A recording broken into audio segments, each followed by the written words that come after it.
ಪ್ರಪಂಚದಲ್ಲಿ ಆಗಬಾರದ್ದೇನೂ ಆಗಿಲ್ಲ, ಧೈರ್ಯವಾಗಿರುವಂತೂ ಅಪ್ಪ. ಚೇತನ್ ಹಾಗೆ ಲಿಖಿತ್ಗೆ ನ್ಯಾಯಾಂಗ ಬಂಧನದ ಬೆನ್ನಲ್ಲೇ ಧೈರ್ಯದ ಮಾತನ್ನ ಹೇಳಿದ್ದಾರೆ ಲಿಖಿತ್ರ ತಂದೆ. ಲಿಖಿತ್ ಧೈರ್ಯವಾಗಿರು ಅಂತೇಳಿ ಆತ್ಮಸ್ಥೈರ್ಯವನ್ನ ಹೇಳಿದಂಥ ಪ್ರಸಂಗ, ಒಂದು ಸನ್ನಿವೇಶ ಕಂಡು ಬಂತು ನ್ಯಾಯಾಧೀಶರ ಮನೆಯ ಮುಂಭಾಗದಲ್ಲಿ. ಆತ್ಮಸ್ಥೈರ್ಯವನ್ನ ಹೇಳಿದ್ದು ಲಿಖಿತ್ನ ತಂದೆ ಪ್ರಕಾಶ್. ಮೆಡಿಕಲ್ ಟೆಸ್ಟ್ಗೆ ಕರ್ಕೊಂಡು ಹೋಗುವಂತಹ ಸಂದರ್ಭದಲ್ಲಿ ಹೆದರಬೇಡ ಅಂತ ಹೇಳಿ ಸಹೋದರ ಕೂಡ ಹೇಳಿದ್ದ.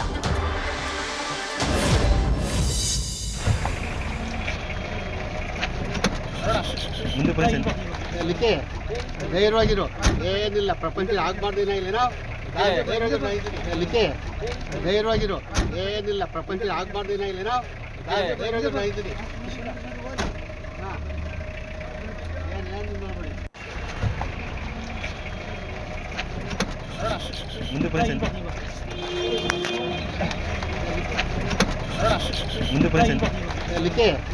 ಧೈರ್ಯವಾಗಿರು, ಏನಿಲ್ಲ ಪ್ರಪಂಚದಲ್ಲಿ ಆಗ್ಬಾರ್ದೇನ ಇಲ್ಲೇನೋ.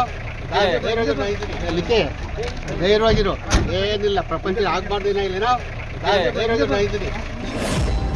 ಇದು ಇಬ್ಬರೂ ಆರೋಪಿಗಳನ್ನ ಮೆಡಿಕಲ್ ಟೆಸ್ಟ್ಗೆ ಪೊಲೀಸರು ಕರ್ಕೊಂಡು ಹೋಗುವಂತಹ ಸಂದರ್ಭದಲ್ಲಿ ಮಗನನ್ನ ನೋಡೋಕೆ ದೌಡಾಯಿಸ್ಕೊಂಡು ಬಂದ್ಬಿಡ್ತಾರೆ ತಂದೆ ಪ್ರಕಾಶ್. ಆರೋಪಿ ಲಿಖಿತ್ ಗಮನಿಸ್ತಾ ಇದ್ದೀರಿ ದೃಶ್ಯಗಳಲ್ಲಿ. ಈತನ ತಂದೆ ಪ್ರಕಾಶ್ ದೌಡಾಯಿಸ್ಕೊಂಡು ಬರ್ತಾರೆ. ಮಗನನ್ನ ಅರೆಸ್ಟ್ ಮಾಡಿರುವಂತಹ ಕಾರಣಕ್ಕಾಗಿ ಮಗ ಆಘಾತಕ್ಕೊಳಗಾಗಿರ್ತಾನೆ ಅಂತ ಹೇಳಿ ತಂದೆ ಧೈರ್ಯವನ್ನ ಹೇಳಿದಂಥದ್ದು ಕ್ಯಾಮೆರಾದಲ್ಲಿ ಸರಿಯಾಗಿದೆ. ಧೈರ್ಯವಾಗಿರು, ಪ್ರಪಂಚದಲ್ಲಿ ಆಗ್ಬಾರ್ದೇನೂ ಆಗಿಲ್ಲ, ನಾನಿದ್ದೀನಿ ಅನ್ನುವಂಥ ಮಾತನ್ನ ಹೇಳ್ತಾರೆ ಪ್ರಕಾಶ್. ಬಟ್ ಬಹಳ ಗಂಭೀರವಾದಂತಹ ಪ್ರಕರಣ.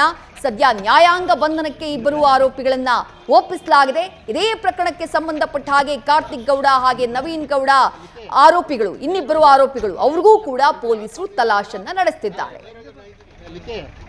ಧೈರ್ಯವಾಗಿರು, ಏನಿಲ್ಲ ಪ್ರಪಂಚದಲ್ಲಿ ಆಗ್ಬಾರ್ದೇನ ಇಲ್ಲೇನೋ.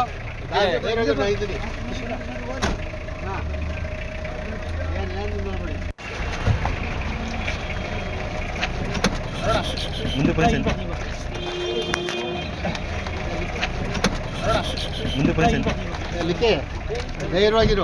ಏನಿಲ್ಲ ಪ್ರಪಂಚದಲ್ಲಿ ಆಗ್ಬಾರ್ದೇನ ಇಲ್ಲೇನೋ.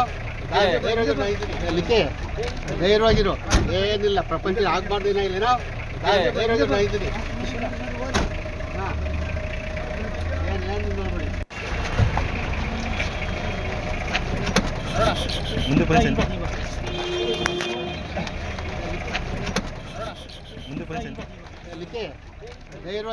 ಹಾಸನದಲ್ಲಿ ಪೆನ್ ಡ್ರೈವ್ ವೈರಲ್ ಪ್ರಕರಣಕ್ಕೆ ಸಂಬಂಧಪಟ್ಟ ಹಾಗೆ ಏಪ್ರಿಲ್ 23ನೇ ತಾರೀಕು ಹಾಸನದ ಸೆನ್ ಪೊಲೀಸ್ ಠಾಣೆಯಲ್ಲಿ ಪ್ರಕರಣ ದಾಖಲಾಗಿತ್ತು. 6 ಜನ ಆರೋಪಿಗಳ ಹೆಸರನ್ನ ಉಲ್ಲೇಖ ಮಾಡಿ ಪ್ರಜ್ವಲ್ ರೇವಣ್ಣ ಅವರಿಗೆ ಸಂಬಂಧಪಟ್ಟಂತಹ ಕೆಲವೊಂದಿಷ್ಟು ವಿಡಿಯೋಗಳನ್ನ ವೈರಲ್ ಮಾಡ್ತಿದ್ದಾರೆ. ನಕಲಿ ವಿಡಿಯೋಗಳು ಮಾರ್ಫ್ ಮಾಡಿ ವೈರಲ್ ಮಾಡಲಾಗಿದೆ ಅನ್ನುವಂತಹ ಒಂದು ದೂರನ್ನ ಕೊಡಲಾಗಿರುತ್ತೆ. ಪ್ರಜ್ವಲ್ರ ಪೋಲಿಂಗ್ ಬೂತ್ ನ ಏಜೆಂಟ್ ಆಗಿದ್ದಂತಹ ಪೂರ್ಣಚಂದ್ರ ತೇಜಸ್ವಿ ಈ ಕಂಪ್ಲೇಂಟ್ ಅನ್ನ ಕೊಟ್ಟಿರ್ತಾರೆ. ಪ್ರಕರಣಕ್ಕೆ ಸಂಬಂಧಪಟ್ಟ ಹಾಗೆ ಮಹಾಜನನ್ನು ಕೂಡ ಪೊಲೀಸರು ಮಾಡಿರ್ತಾರೆ. ಬಟ್ ಆರೋಪಿಗಳ ವಿರುದ್ಧ ಕ್ರಮ ಆಗಿರುವುದಿಲ್ಲ. ಯಾವಾಗ ರೇವಣ್ಣ ಅವರ ವಿರುದ್ಧ ಲೈಂಗಿಕ ದೌರ್ಜನ್ಯ ಪ್ರಕರಣ, ಪ್ರಜ್ವಲ್ ರೇವಣ್ಣ ಅವರ ವಿರುದ್ಧ ಸಾಲು ಸಾಲು ಅತ್ಯಾಚಾರ ಪ್ರಕರಣಗಳು ದಾಖಲಾಗ್ತಾ ಹೋಯ್ತು, ಪೆನ್ ಡ್ರೈವ್ ರಿಲೀಸ್ ಮಾಡಿದವರ ವಿರುದ್ಧ ಕ್ರಮ ಯಾಕಾಗಿಲ್ಲ ಅನ್ನುವಂತಹ ಪ್ರಶ್ನೆ ಏಳುತ್ತೆ. ಅದಾದ ನಂತರದಲ್ಲಿ ಸದ್ಯ ಪೊಲೀಸರು ತನಿಖೆಯನ್ನ ಚುರುಕುಗೊಳಿಸಿದ್ದು ಲಿಖಿತ್ ಹಾಗೆ ಚೇತನ್ನ ಈಗಾಗಲೇ ಅರೆಸ್ಟ್ ಮಾಡಿದ್ದಾರೆ. ಮತ್ತಷ್ಟು ಆರೋಪಿಗಳಿಗಾಗಿ ಬಲೆ ಬೀಸಿದ್ದಾರೆ.